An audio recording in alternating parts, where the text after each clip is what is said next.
This is Gifty Etc. at giftyetc.blogspot.com. Please visit my blog if you want to hear more information about how I use planners. Today I wanted to show you how I'm using two planners. I use my Franklin Covey Compact, which is a Boston binder, and I've done a tour of that before, as my main planner. And now that I have a part-time job, I will be using my office planner, which is a Franklin Covey classic planner. Today's video basically focuses on how I use a work planner separate from my personal planner. But I did want to make a key point in my personal planner before I tell you anything else, and that is that I schedule the number of hours that I'm going to work, and I schedule the times when I'm going to work right here in my personal planner. I don't recopy that. I don't put it in two places. I don't sync it up. After all, I'm always going to have my personal planner with me, whereas my office binder will either stay at home if I'm working from home or at the office. And therefore, it's not something that I need to always have every single appointment written in. The reason that all of the appointments are here on my monthly pages of my personal planner is because that way everything in my life is put together. Everything in my life is all in one place. So I just wanted to point that out to you. I'm going to go ahead and move my smaller planner out of the way and show you my Franklin Covey classic planner. Let me just show you kind of the style of it. It's a simulated leather. And you can see it has this little stitching right here, which I really love. And right here at the bottom, it has the little Franklin Covey planner thing. I've had this forever. It costs about $40 or $50. It's a beautiful brown color. It's got some changes in the color that just make it really pretty. It really does feel a lot like a leather planner, but it's not. It is simulated leather. And I'm going to go ahead and open it up. And I'm going to show you, like most Franklin Covey planners, it has some really big pockets. So this large lined pocket right here at the front is going to be used to hold any information that I need to keep with me.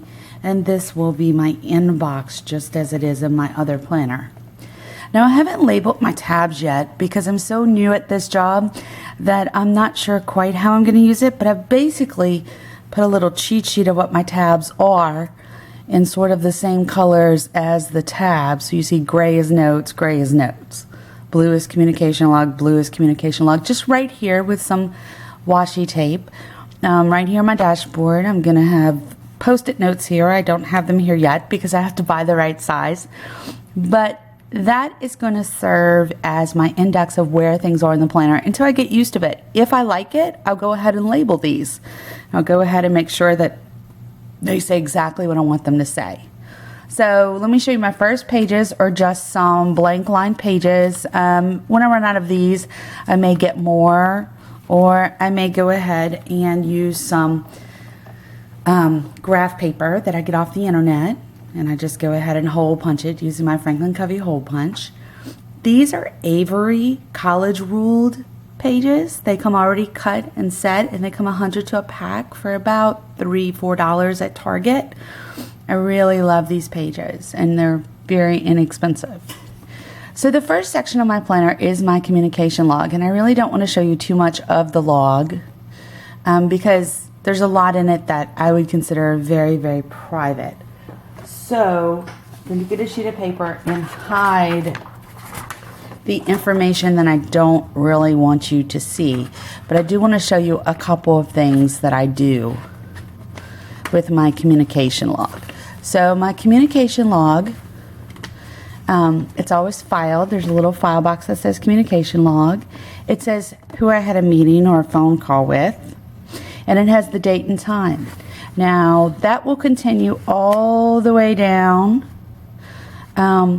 Everything's kind of indented. All my words are going to be indented, and on the sides, anything that I need to take care of will be written in that little column under the date and time. When it's done, I will circle it. This makes sure that everything gets processed into the planner itself and nothing gets missing. So I have notes here about what I need to do, and right here I have a little note that it's been completed, or a little star that shows where it's been completed. I use just a wavy line in between each entry, and I just keep going. And I also write on the backs of the papers and everything, and that makes sure that I am able to very easily deal with whatever comes in front of me and not have to worry about where the information is. All of the information is stored.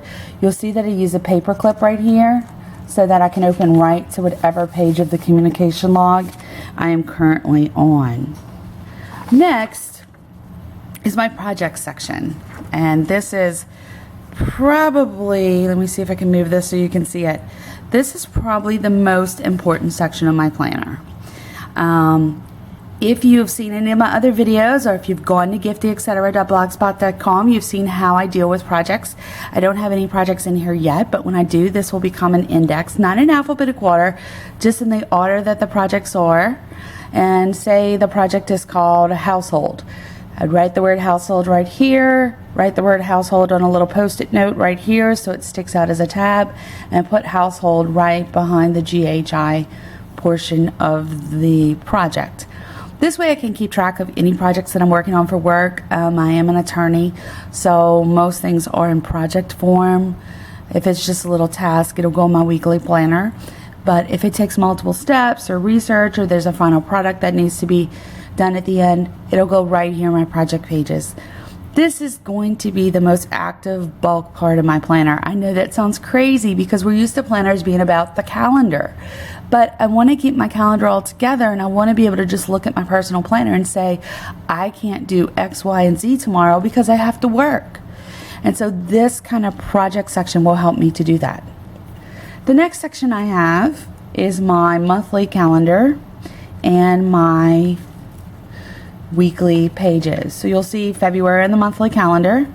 I do have jotted on the monthly calendar when I do something special for work, like go into the office, because mostly I work from home. And so something special would get jotted on here just so that I have a record of when I did it. But for the most part, anything that I'm planning only goes in my personal calendar. You can see I'm in my own little today marker here, and I just cut it so that it will come in and out. You'll see there's a little cut right here, and it will come in and out. I use washi tape to redo a cheap spiral bound calendar so that I could use it for this purpose.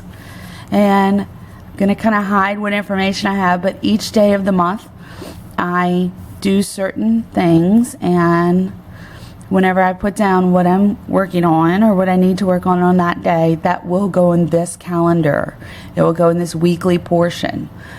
Things that I need to work on for work will not go in my main calendar unless they are time specific or they're a final due date, something that I need to be aware of in order to plan the rest of my life. But little things like at work today I need to check my email or research for a certain project will go right here as a task list. You'll see I just have this piece of plastic that I've cut and put in the middle, and it's a great little place to put extra sticky notes or just to be able to mark the page but be able to see through it. And I don't know where I got this. I just cut it off of something. It looked like the right size, so I hole punched it. Next is my timekeeping calendar. Now, I made another one of these tabs, and again, I cut it so that it will just pop right off and go on to March next month. Here's where I will keep track of my hours. I do have to let them know which hours I work and do a timesheet. So I will track my hours right here, and you'll see right after each day, there's a master task list. I'm going to use this to list any completed projects that I have finished. And there is also an index, and the index will be for listing the amount of time I actually ended up billing each month. So that's how I'm going to deal with that. My final section is my files section. For example, I already have contacts in here. And for this file section, because I have a lot of room in a classic size planner, I went ahead and used the ABC dividers that you get with a planner to put things like my contacts, information about HR. Anything that I need to file and keep with me anytime I'm at work is going to go right here in the file section. Any big papers that I need to file, of course, I'll have a separate file, but this is for things that are kind of portable, like wherever I am, I want to know the information from HR or who I can contact. If I have a project that's particularly important and has information that I want to keep with me after the project's done, that would go in these ABC files too. So I used a more traditional ABC file here, and I think you can do that and don't have to use my special projects indexing, which you can of course see on Gifty, etc. But you don't have to do that if you have enough room in your planner. Finally, in the back, I have one of those envelopes. These are the spiral bound calendars that I took apart. The little spiral bound planner that still need to be washi taped and hole punched, and I just have all 3 months worth there in case I get something that I need to plan before I get any further. As always, I keep 2 ink pens in my planner, a dark color and a light color. The dark color is for writing, the light color is for highlighting. So there is nothing new about the system that I'm using right now. It's just that a lot of people have asked, why use a second planner and how do you use a second planner? And the way to use a second planner is to make sure that that second planner is not going to duplicate the information in your first planner. Your personal planner still needs to be your go-to for what you have to do. Your work planner should be for things that will only happen for your job if you're going to separate the two. And with a busy job like a lawyer, I almost have to. You can see me at giftyetc.blogspot.com. Read a lot more about how to use planners and how to organize your entire life. Thank you.